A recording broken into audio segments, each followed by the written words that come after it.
আমি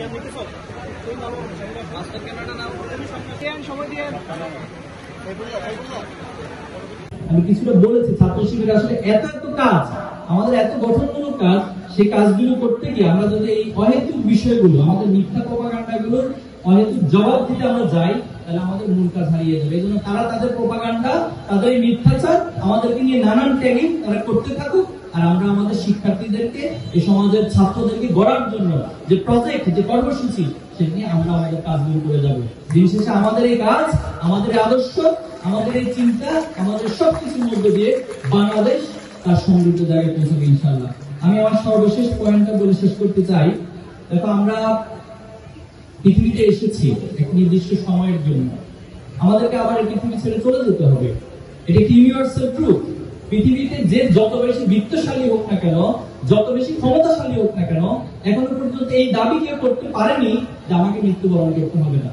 তাহলে মৃত্যুর দিকে আমাকে অবশ্যই ধাবিত হতে হবে, এবং সেই মৃত্যুর জন্য আমাদেরকে প্রস্তুতি গ্রহণ করতে হবে। এখানে তোমরা হয়তো ইসলাম ধর্ম বা ইসলামের বাইরের অন্য ধর্মের যারা, তারাও থাকতে পারো, কিন্তু নিঃসন্দেহে সবাই এটা মনে করো, এটা চিন্তা, এই বিশ্বাস তোমাদের আছে যে কেউ না কেউ একজন আমাদেরকে সৃষ্টি করেছে। এবং আমরা যারা ইসলামকে বিশ্বাস করি, আল্লাহকে বিশ্বাস করি, আমরা যারা আস্তিক, তারা নিঃসন্দেহে এটা জানো যে কাল কিয়ামতের মাঠে দুনিয়ার সকল কাজ নিয়ে আমাকে উপস্থাপিত হতে হবে, এবং সবগুলো কাজের হিসাব আল্লাহ তাআলার কাছে আমাদেরকে দিতে হবে। এজন্য আল্লাহ তাআলা কোরআনে যেটা বলেছেন, আল্লাযী খালাকাল মাউতা ওয়াল হায়াতা লিয়াবলুয়াকুম আইয়ুকুম আহসানু আমালা, যে আল্লাহ তাআলা এই জীবন মৃত্যু সৃষ্টি করেছেন মানুষের মধ্যে আমলের দিক থেকে সবচেয়ে ভালো কে, সেটা আল্লাহ তাআলা দেখতে চান। আল্লাহ রাসূল সাল্লাল্লাহু আলাইহি সাল্লাম একদিন মজলিসে বসা অবস্থায় সবাইকে কোশ্চেন করলেন যে দুনিয়ার সাথে আমার কি সম্পর্ক। তখন আল্লাহ রাসূল সাল্লাল্লাহু আলাইহি সাল্লাম নিজে আবার উত্তর দিচ্ছে, এই দুনিয়ার সাথে আমার সম্পর্ক হচ্ছে একদম প্রতীকের মতো, যে অনেক লম্বা জার্নিতে যাচ্ছে, কিন্তু প্রতিমধ্যে কোনো একটা জায়গায় একটা বৃক্ষ দেখতে পেল, এবং সেই বৃক্ষের নিচে ছায়ায় কিছুক্ষণ তিনি বিশ্রাম নিলেন। এরপর বিশ্রাম শেষ করে তিনি আবার তার গন্তব্যের দিকে ছুটে গেলেন। এই দুনিয়ার সাথে আমাদের সম্পর্কটা হচ্ছে ওই প্রতীকের সামান্য সময়, বৃক্ষের নিচে যে বিশ্রাম, সেই সময়টুকুর মতো। সূরা কাহফের মধ্যে একটি উদাহরণ আল্লাহ তাআলা দিয়েছেন।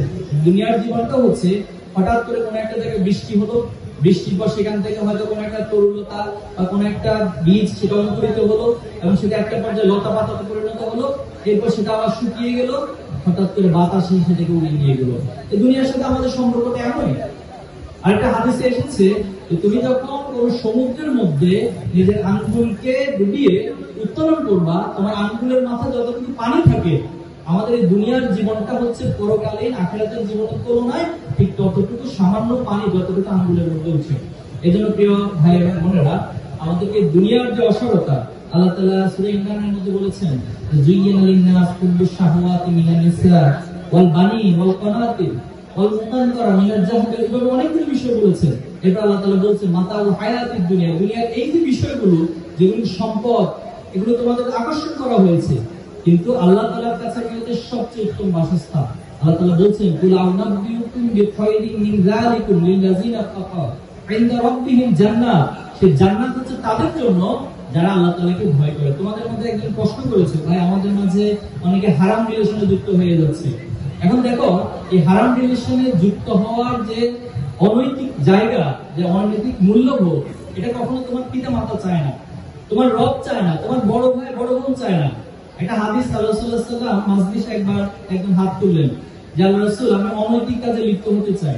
তখন আল্লাহ রাসূলুল্লাহ সাল্লাল্লাহু আলাইহি ওয়াসাল্লাম তাকে ডাকলেন, বলো তুমি অনৈতিক কাজে লিপ্ত হতে চাও? আচ্ছা, তোমার মায়ের সাথে যদি কেউ অনৈতিক কাজ করে তুমি মেনে নিবা? বলো না, রাসূল মেনে নিব না। তোমার বোনের সাথে? না। তোমার কন্যার সাথে? না, মেনে নিব না। এভাবে করে তোমার নিকট আত্মীয় কোনো মহিলার সাথে? না, মেনে নিব না। তাহলে তুমি যার সাথে অনৈতিক কাজে লিপ্ত হতে চাচ্ছ, সে কি কারো মা, কারো বোন, কারো কন্যা, কারো নিকট আত্মীয় হবে না? তাহলে তারা কিভাবে মেনে নিবে?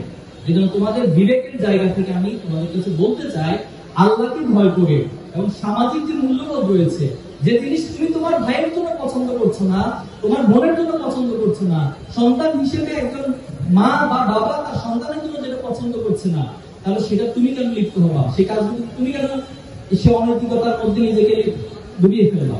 এই জন্য অনুরোধ থাকবে, এই অনৈতিক গুলো শয়তানের পড়াশোনা থেকে তোমরা নিজেদেরকে বাঁচিয়ে রাখবা ইনশাআল্লাহ। এবং এই পৃথিবীতে মনে রাখবা, তুমি যা কিছু করছো সেটা একটা রেকর্ড হচ্ছে। সবকিছু রেকর্ড হয়ে যাচ্ছে। এবং কাল কিয়ামতের মাঠে আমাকে সেই রেকর্ডগুলো করতে দেওয়া হবে, আমার সেই কিতাব আমলনামা আমাকে করতে দেওয়া হবে। সেই আমলনামায় যদি আমি ন্যূনতম কোনো ত্রুটি বিচ্যুতি করি, তাহলে সেই বিষয়গুলো আমাকে আল্লাহর কাছে জবাব দিতে হবে। আল্লাহর কাছে জবাবদিহিতার অনুভূতি নিয়ে তুমি তোমার নিজেকে গড়ে তোলো। একটা উদাহরণ দিচ্ছি, ওমর রাদিয়াল্লাহু তাআলা যখন আমিরুল মুমিনিন, তখন তিনি রাত্রিবেলা বের হলেন রাজ্যের সবাই খোঁজখবর নেওয়ার জন্য। তো প্রতিমধ্যে যাওয়ার সময় শুনতে পেলেন একজন বৃদ্ধ মহিলা এবং তার মেয়ে কথোপকথন হচ্ছে। বৃদ্ধ মহিলা তার মেয়েকে বললো, আমরা তো দুধের ব্যবসা করি, তুমি দুধের সাথে পানি মিশিয়ে দাও এবং কালকে বাজারে সেটা বিক্রির মধ্য দিয়ে আমরা সর্বোচ্চ মুনাফা অর্জন করতে পারবো। তখন বৃদ্ধ মহিলাকে বললো, আমরা যদি পানি মিশিয়ে দিই, তাহলে এটা ওমরের এই আমলে ওমরের সৈন্যরা যদি জানতে পারে, দেখতে পারে, তাহলে তো আমাদেরকে কঠিন শাস্তির সম্মুখীন করবে। তখন বৃদ্ধ মহিলা আবার বললেন, দেখো এখানে তো ওমর রে, এখন রাত্রিবেলা তোমার এখানে আসবে না এবং কেউ দেখবে না, তুমি পানি মিশিয়ে দাও, আমরা মুনাফা বেশি অর্জন করতে পারবো। তখন তার বৃদ্ধ মহিলার কন্যা তাকে আবার উত্তর দিলে, হয়তো ওমর এখানে দেখবে না, ওমরের সৈন্যরা আমাদেরকে দেখবে না, কিন্তু আমাদের রব যিনি, আমাদের যিনি সৃষ্টিকর্তা, আমরা কি তার চোখে ফাঁকি দিতে পারবো? পারবো না। আল্লাহ তাআলা আমাদের সবকিছু দেখছেন। এই অনুভূতি লালন করে যদি আমরা আমাদের জীবনকে পরিচালনা করতে পারি, তাহলে আমরা এতক্ষণ যা বলছি, দুনিয়ার ক্যারিয়ার, দুনিয়ার অর্জনের পাশাপাশি কাল কিয়ামতের মাঠেও তুমি সকল মানুষ হিসেবে নিজেকে প্রতিষ্ঠিত করবা। এবং যেটাকে আল্লাহ তাআলা বলছেন, তুমি যদি কাল কিয়ামতের মাঠে জান্নাত লাভ করো, ওয়াসিকাল লাযিনা তাকাউ রাব্বাহুম ইলাল জান্নাতি যুমারা, তোমাকে জান্নাতে সংবর্ধনা দিয়ে নিয়ে যাওয়া হবে। এবং এটাকে পৃথিবীর আল্লাহর ঘোষণার আলোকে সবচেয়ে বড় সফলতা, ফাওজান আজিমান, ফাওজান কাবীরা।